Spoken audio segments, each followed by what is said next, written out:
안녕하십니까. 드디어 국민의힘이란 정당이 출범을 했습니다. 국민의힘이라고 하는 정당을 거슬러 올라가다 보면 민자당부터 시작이 되는데요. 민자당은 3당 합당부터 시작이 된 겁니다. 노태우, 김영삼, 어, 김종필, 그렇죠? 그렇게 아주 3당 합당을 해가지고 공동 정당을 만들었고, 그 다음에 신한국당이 96년 총선을 앞두고 신한국당이 출범을 했습니다.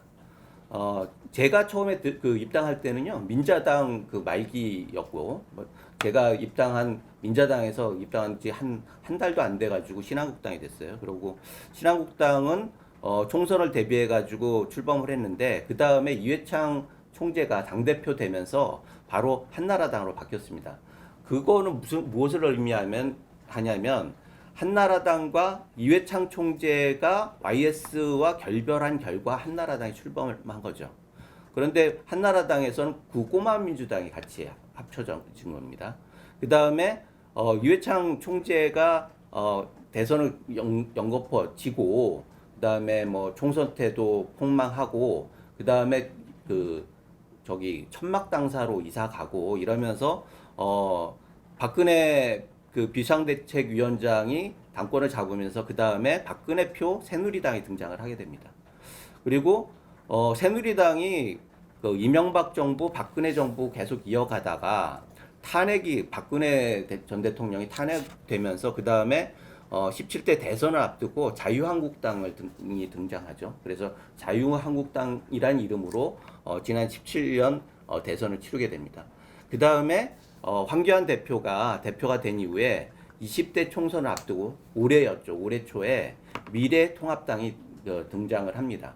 이렇듯 한 당이 설 때는 주축 세력들이 등장하고 또는 이합집산을 하는 결과로 등장을 하는데 그때마다 누구당이라고 하는 이름으로 불려지게 됩니다. 그런데 이번에 국민의힘 같은 경우에는 사실은 김종인 비대위원장이 주도를 해서 했는데, 그리고 내년에 재보궐선거를 앞두고 당명을 바꿔야 한다라고 하는 필요가 있어가지고 국민의힘으로 바꿨는데, 그럼에도 불구하고 확실한 대권 주자가 있지도 않고, 그 다음에 통합되는 상대가 있지도 않은 상황에서 국민의힘이라고 하는 완전히 색깔을 바꾸기 위해서 그렇게 해가지고 국민의힘이라고 하는 정당이 설립이 됐는데, 이거는 본질적으로는 내년 지방선거, 재보궐선거가 어떻게 되느냐에 따라서 그 이름의 존망이 결정이 되는 그런 게임입니다. 그래서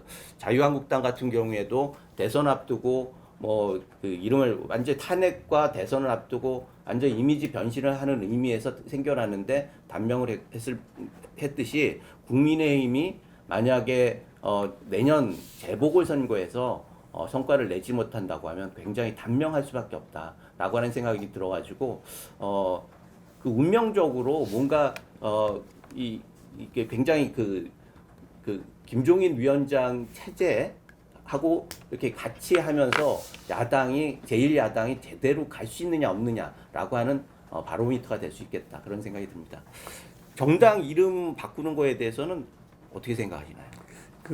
우리나라 정당사를 보면은 이념과 노선에 따라서 당이 정해지기보다는 인물에 네. 따라서 이렇게 정당이 이렇게 탄생하고 또 소멸하고 이런 경우가 많았는데, 저는 최근에 오면서 어쨌든 간에 이 부분에서 좀 변화가 있다고 봅니다. 어떤 이 강력한 카리스마 이 인물이 없다 보니까 또 그럴 수도 있는데, 이렇게 좀 그런 부분에서는 지금 이제 진보 보수 본질적으로 보면은 민주당도 보수 정당이다, 자기들도 인정해요. 할 수 있지만 어쨌든 우리 국민한테는 진보 보수의 어떤 양당이 인물보다는 나름대로의 그런 이념과 노선에 따라서 이렇게 정해져 있다, 이렇게 보여지고요.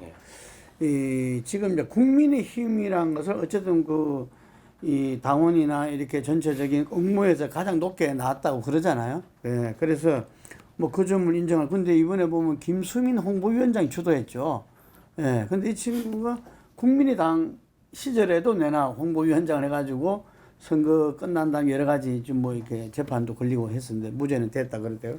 근데 어쨌든 그때 이름하고 비슷하잖아요. 그래서 국민의힘과 안철수의 국민의당이 같은 거 아니냐, 서로 통합하려고 하느냐, 그랬더만 조영 원내대표는 그거 뭐 좋은 일이다, 뭐 이렇게 이야기하더라고요.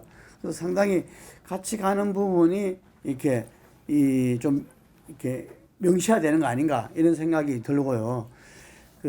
지금 우리가 각 당이 이렇게 만들어질 때 다른 세력들 이렇게 같이 이렇게 결합돼서 좀 더 부풀리게지고 더 확대되고 이러는데, 그 중에서 힘이 많이 생기는 게 이종 교배 시에 힘이 많이 생기죠. 그렇죠. 이게.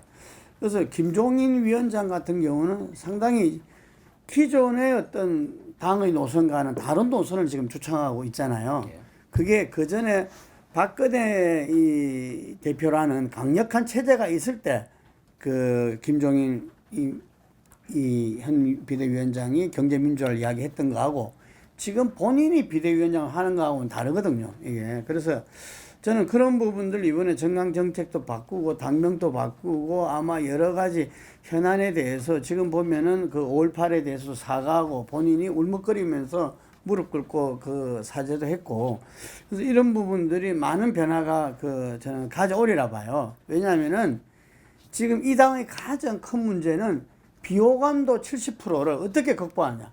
국민들로부터 이 비호감도 70%는 아까 말씀하신 대로 민정당이 아니라 민자당에서부터 보더라도 상당히 수십 년 동안 쌓여있는 축적의 결과거든요. 뭐 오늘 갑자기 뭐 탄핵 때문에 완전히 비호감도가 높아진 것만 아니다는 이야기죠. 그래서 오랜 세월 축적되어 있는 거기 때문에 그 말은 뭐냐면은 그 비호감도 이미지를 바꾸기 위해서도 쉽지 않다. 이게. 그래서 그런 부분에서 지금도 여전히 창조적 혁신은 바로 창조적 파괴로부터 온다. 그래서 기존에 이렇게 면면을 이어져 온 어떤 그 역사, 그걸 완전히 끊어내고 새롭게 탄생하는 것이 이 당의 정말 비호감도를 극복하고 새롭게 수권 정당으로 가는 길 아니냐, 이렇게 주장하는 사람들도 있어요, 이게. 그래서 제가 볼 때는 어쨌든 간에 지금 이제 이 실험이라 볼 수 있는데, 이 부분들에 있어 가지고 어쨌든 다수의 동의는 받고 있는 것 같아요. 이게 다수의 동의는 받고 있고, 왜냐하면은 그게 생존의 길이기 때문에 저는 그렇게 봅니다. 그래서 이것이 아까 좀 전에 이야기 하신 대로 내년 이 재보선, 예? 그러니까는 부산시장은 지금 분위기로서는 상당히 그 국민의힘이 가져갈 가능성이 높고, 서울시장 선거의 왜냐하면 서울시장의 성과 속에서 대선을 가야 되는 거니까 그 속에서 당의 운명이 좌우되지 않겠나 이렇게 보입니다. 그래서 말씀하신 대로 국민의 당과 국민의 힘 이렇게 하면서 이름에 대해서 굉장히 논란이 많지 않습니까? 그럼에도 불구하고 제가 생각하기에는 제가 정당 생활을 하면서 7번 바뀐 때마다 처음에 좋게 평가한 적은 한 번도 없었던 것 같아요. 네. 왜 그런가 생각해 보니까 결국은 정당명으로 쓸 수 있는 키워드가 뻔하기 때문입니다. 결과적으로 영국과 미국 같은 경우에는 공화, 민주 계속 쓰고 있잖아요. 영국 같은 경우엔 보수, 원래 자유당, 노동당 이렇게 해가지고 하는데, 우리는 계속 바뀌니까 쓸 말이 없어요. 그러니까 해 아래 새 것이 없다고 똑같은 걸 계속 같이 쓰다 보는데, 한 번 실패한 정권의 정당 같은 경우는 쓰지 못합니다. 그런데 대체적으로 성공하기가 쉽지 않거든요. 그래서 굉장히 그런 면에서 저는 안타까운 게 우리 헌법에 공화국이다 이렇게 나와 있는데, 우린 민주는 계속 써도 공화라는 이름을 못 써요. 공화가 무슨 죄가 있습니까? 그런데 공화당에 압제가 쓰여져 있었기 때문에 공화당을 사면을 못 받고 있는데, 이런 것들이 안타까운 거죠. 그래서 이름은 처음에는 보통은 굉장히 생소하기 때문에 좀 거부감이 있는 거고, 특히 핵심 당직자 같은 경우에는요, 그 이름을 가지고 계속 싸우는 거예요. 선거 때 싸우죠, 가투에서 싸우죠. 그러다 보니까 동질화, 싱크로율 이런 게 굉장히 강해지기 때문에 애착도가 굉장히 강하죠. 그래서 기존에 있는 이름에 대한 애착도가 강하기 때문에 결국 새 이름에 대해서 약간 거부감이 있는 거 아니냐.